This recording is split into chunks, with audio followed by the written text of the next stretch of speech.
अगर आप चाहो बिना मेहनत के ऐसे ही कहीं से कुछ आ जाए तो किसी न किसी जाल में फंसोगे। कहां फंसोगे? किसी न किसी के बिछाए हुए जाल में फंसोगे। या तो मेहनत से पैसे कमाओ या तो किसी न किसी जाल में अपना जान कमाओ। अब बताओ, मेहनत करके कमाना है कि जाल में फंस करके पैसा कमाना है? मेहनत करके। हमेशा दुनिया में लोग जल्दी पैसा कमाने के चक्कर में, बहुत जल्दी आईफोन लेने के चक्कर में, बहुत जल्दी ब्रांडेड चीजें लेने के चक्कर में, बहुत ज्यादा खूबसूरत और मॉडल और हीरोइन और हीरो बनने के चक्कर में, बहुत जल्दी सेलिब्रिटी बनने के चक्कर में, बहुत जल्दी नेम और फेम पाने के चक्कर में ऐसे किसी न किसी ट्रैप में, जाल में उलझ जाते हैं। सरकार ने पॉक्सो एक्ट बनाया, protection of children sexual offences, 2012। उसके बाद सरकार ने इसमें अमेंडमेंट्स करके आज इसको पूरा पुख्ता एक बड़ा स्वरूप दिया है। अब मैं कारण बताता हूं। बड़ौदा की टोटल आबादी 2021 में लगभग 21 लाख थी। बड़ौदा तक सबको मालूम है, 21 लाख आबादी, ठीक है। अब जो मैं बात बताने जा रहा हूं ध्यान से सुनना, और इस बात में मुझे किसी भी तरह की इंटरनल मस्ती नहीं चाहिए, क्योंकि जब मैं सीरियस बात करूंगा तो मैं सीरियस हूं। 2019 थी, 2022 नहीं बच्चे, यानी 4 वर्ष में भारत में 13.13 मतलब 13.25 लाख लड़कियां और औरतें गुमशुदा हो गई। 13.25 लाख लड़कियां कहां गई किसी को पता नहीं है। 2019 थी, 2022 4 वर्ष में 13.13 lakh girls and women they are missing as per the official data. ये सरकारी आंकड़ा है। अगर मैं सरकारी आंकड़े को थोड़ा सा और ज्यादा बड़ा करूं तो शायद इसका नंबर बड़ौदा की टोटल आबादी के बराबर होगा। तो लड़कियां गई कहां? हमको पता होना चाहिए, नहीं पता होना चाहिए कहां गई? पता होना चाहिए। अगर ये खोई हैं तो क्या कारण होगा, और अगर ये कहीं पर हैं तो इनके साथ क्या हो रहा होगा, इनके साथ ऐसी क्या व्यवहार किया जा रहा होगा, ये कल्पना करना हमारा काम है कि नहीं है? हाँ या ना? हाँ या ना?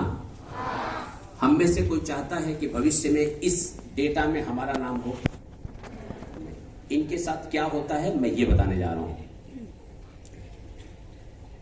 ऑन द नेम ऑफ, वो जो दिल वाला मामला है ना, इनको उलझाया जाता है, जिसको हमारे बॉलीवुड प्यार कहता है। प्यार व्यार जैसी कोई चीज नियमतः अगर है तो मेरे परिवार को पता होना चाहिए। जो भी चीज मुझे परिवार से छिपाना पड़े, जो भी चीज मेरे अध्यापकों से मुझे छिपाना पड़े, ये जरूर ही इसमें कुछ न कुछ गड़बड़ है। उलझाया जाता है, फिर इनको किसी न किसी बहाने से किसी ऐसी जगह बुलाया जाता है ताकि इनको ट्रेस ना किया जा सके, इनको फॉलो ना किया जा सके। किसी भी तरह से या तो कॉफी या तो फूल या परफ्यूम या समोसा या चाय या कोल्ड ड्रिंक, किसी न किसी माध्यम से इनको बेहोश किया जाता है। जो आदमी इनसे प्यार का झांसा करता है वो इनको फिर कभी नहीं दिखता है। जो इनको चाय या कोल्ड ड्रिंक पिलाने को मिलता है वो फिर वापस इनको नहीं दिखता है। और ये जहां पाई जाती हैं उस जगह पे जब तक इनको समझ में आए तब तक बहुत लेट हो चुका होता है।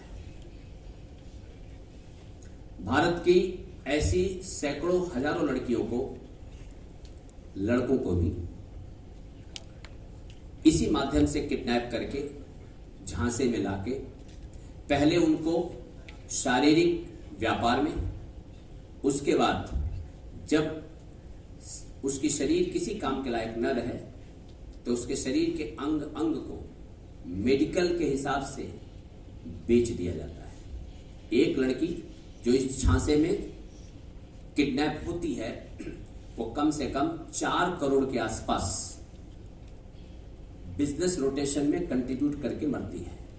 उसकी किडनी, हार्ट, हड्डियां, हर चीज मार्केट में बिकाऊ है।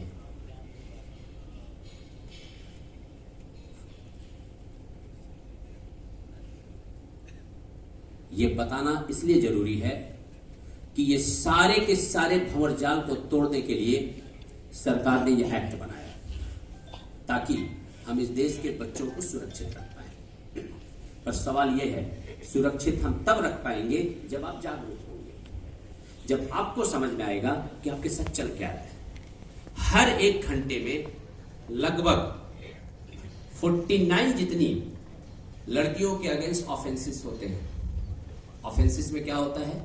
चलते चलते आपके ऊपर कमेंट करना, चलते चलते आपको टपली मार देना, चलते चलते आपको घूरना, आपको गाली दे देना, आपको जो हमारे बॉलीवुड में गाने बनाते हैं, हीरोइन अगर पट नहीं रही है तो हीरो आसपास में से नाचता है, ये सब वही है ऑफेंसेस का। स्ट्रेटेजिकली प्लान के तहत हमारे समाज में एबनॉर्मल चीज को नॉर्मल बनाया गया। लड़की हां न बोले तो तब तक पीछे लगे रहो जब तक वो हां न बोले। No means no, no means no.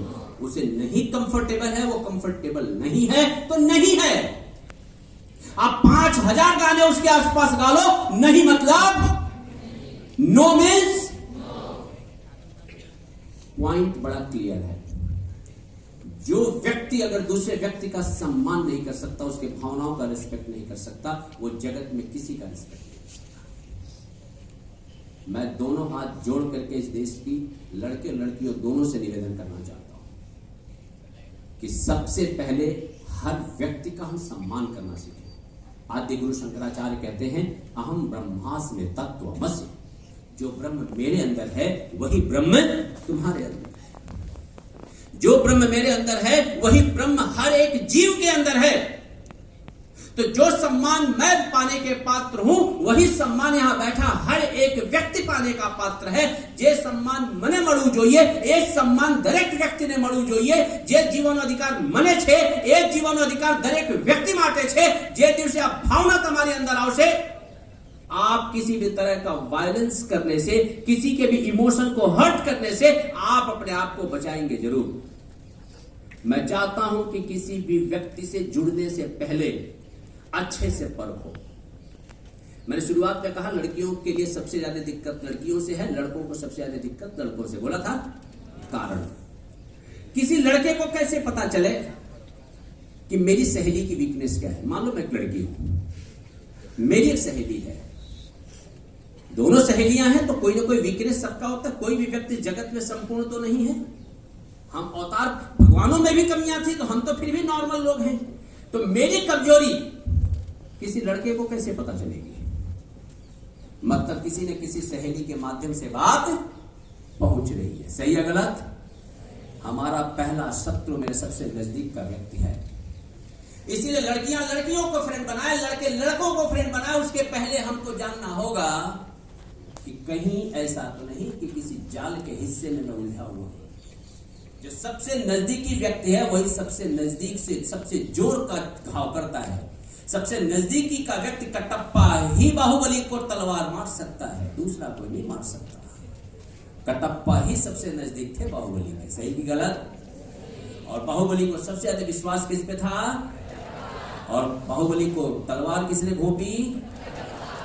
हमारे जीवन में भी कोई ना कोई कटप्पा आसपास में है और वो हमें तलवार घोंपना चाहिए। हमको ढूंढना है कि कौन व्यक्ति मेरे विरुद्ध है, कौन व्यक्ति मेरे प्रगति में चाहता है। अगर किसी ने किसी तरह के रिमार्क मतलब कुछ बोला, उस पर भी एक्शन है।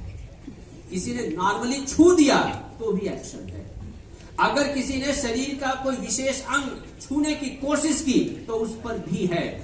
अगर किसी ने हर एक दायरे को तोड़ने की कोशिश की तो मृत्यु तक की सजा है। तो अगर कोई व्यक्ति आपके साथ गलत करने की कोशिश करता है तो वो जेल में जाने का अधिकारी है।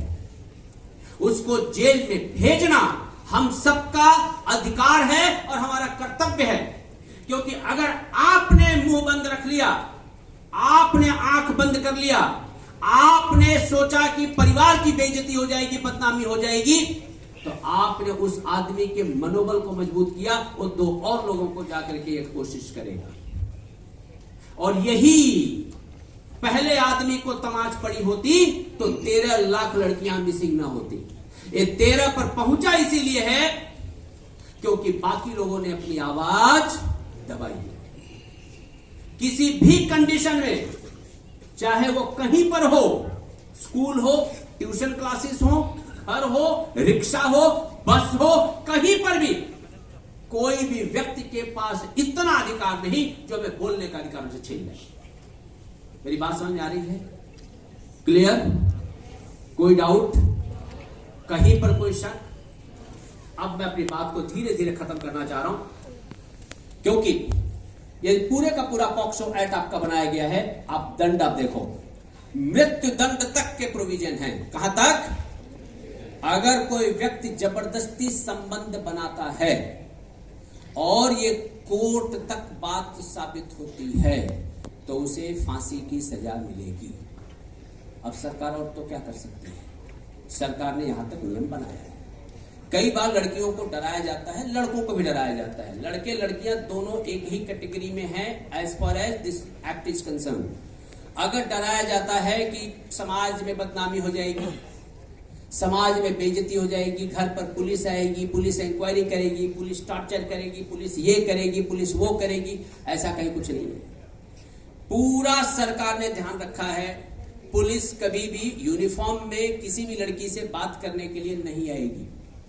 किसी भी जो आदमी सफर कर रहा है, चाहे लड़का हो, पुलिस यूनिफॉर्म में नहीं, सादी वर्दी में आती है। किसी को पता नहीं चलता है कि कौन आया और कौन, सब चीजें सारा कॉन्फिडेंशियल मेंटेन होता है। आपका नाम, आपका फोटोग्राफ, आपके पेरेंट्स, आपका परिवार, आपके घर, किसी भी चीज की कोई भी आइडेंटिटी कोई भी मीडिया डिस्क्लोज नहीं कर सकती। और अगर किसी भी मीडिया ने सिर्फ नाम भी कहीं पे उजागर कर दिया तो कम से कम आप 1 करोड़ का जुर्माना ठोक सकते हो। एंड प्लस उसके ऊपर भी वही नियम लागू पड़ेगा जो क्रिमिनल है उसके ऊपर। ऐसे अनेकों प्रोविजन सरकार ने बनाए हैं। इसलिए कहीं पर डरने की या परिवार की इज्जत या समाज इसके चक्कर में आकर के दबने की आवश्यकता, संकोच करने की आवश्यकता। मान लो परिवार में कोई नहीं सुनता तो आपके टीचर्स हैं, आपके प्रिंसिपल्स हैं, आप गुजरात बड़ोदरा की सबसे रेप्यूटेड स्कूल में आप बैठे हो, आप ये सबसे रेप्यूटेड ऑर्गेनाइजेशन में बैठे हो। अगर यहां रह करके भी अगर आप लड़कियों के अधिकारों का युद्ध न लड़ पाए तो वो बेचारी क्या लड़ेंगी? देश में 32 मिलियन लड़कियां ऐसी हैं जिनको स्कूल जाने का मौका नहीं मिलता है, स्कूल का दहलीज देखने का भी मौका नहीं मिलता है। आप उन भाग्यशाली लोगों में से हैं जिनको स्कूल आने का मौका, आप भाग्यशाली लोगों में से हैं जिनको स्कूल की सीढ़ियां चढ़ने का मौका मिला है। और हमारा दायित्व बनता है कि 2030 आने से पहले भारत संपूर्णतः लड़कियों के लिए एक सुरक्षित देश बने। इस राष्ट्र में कोई भी लड़की 24 के किसी भी घंटे में, रात के 1 बजे, 2 बजे, 3 बजे अकेले भी अगर हाईवे पे पैदल चल रही हो, बड़ोदरा में अकेले चल रही हो, गोरखपुर में अकेली चल रही हो, दिल्ली बंबई में चल रही हो, पुणे बेंगलोर में चल रही हो, उसको उतना ही सुरक्षित महसूस करना चाहिए जितना सुरक्षित अपने घर में होती है। ये सुरक्षा देना, ये सुरक्षा प्रोवाइड करना हम सबकी ज्वाइंट रिस्पॉन्सिबिलिटी है। It's our task. ये हमारा दायित्व है, ये हमारा धर्म है, ये हमारा कर्तव्य है कि हमको पढ़ने का मौका मिला है, हमें स्कूल आने का मौका मिला है, हमें हर तरह के रिसोर्सेस मिले हैं, हमें हर तरह की सुविधाएं मिली हैं, हमको पढ़ाई करनी है और ऐसे जगह पर पहुंचना है कि समाज में कोई भी व्यक्ति किसी भी लड़की को घूरने से पहले अपनी आंखें फुड़वा लें। हमको आईपीएस ऑफिसर बनना है, हमको सेना में जाना है, हमें इतना मजबूत व्यक्ति बनना है, हमें ऐसे पोजीशंस पे बैठना है कि लोग किसी भी लड़की के बारे में कुछ भी गलत सोचने से पहले थर थर कांपे। इसके लिए हमको पढ़ाई करनी है। क्या करनी है? हमको पढ़ाई करनी है, ताकि भारत की लगभग 60 करोड़ महिलाएं अपने घर में हो या रास्ते पे हो या बिजनेस में हो या नौकरी कर रही हो, कहीं पर भी 100% सुरक्षित रहें। इसके लिए हमको पढ़ाई करनी है, हमको पढ़ना है और इस देश की हर एक नारी को सुरक्षित करना है। ये अपने आप को हमको वचन देना है। दाहिना हाथ ऊपर करें एक साथ। मैं अपने आप को, अपने पूर्वजों को वचन देता हूं कि मैं भारत की हर एक नारी, हर एक लड़की, हर एक बच्ची, उसके जीवन की, उसके आत्मसम्मान की, उसके गौरव की रक्षा के लिए पढ़ाई करूंगा। मैं ऐसी जगह पर अपने आप को पहुंचाऊंगा ताकि भारतवर्ष में किसी भी व्यक्ति के विरुद्ध कोई भी सेक्सुअल ऑफेंस न हो। मैं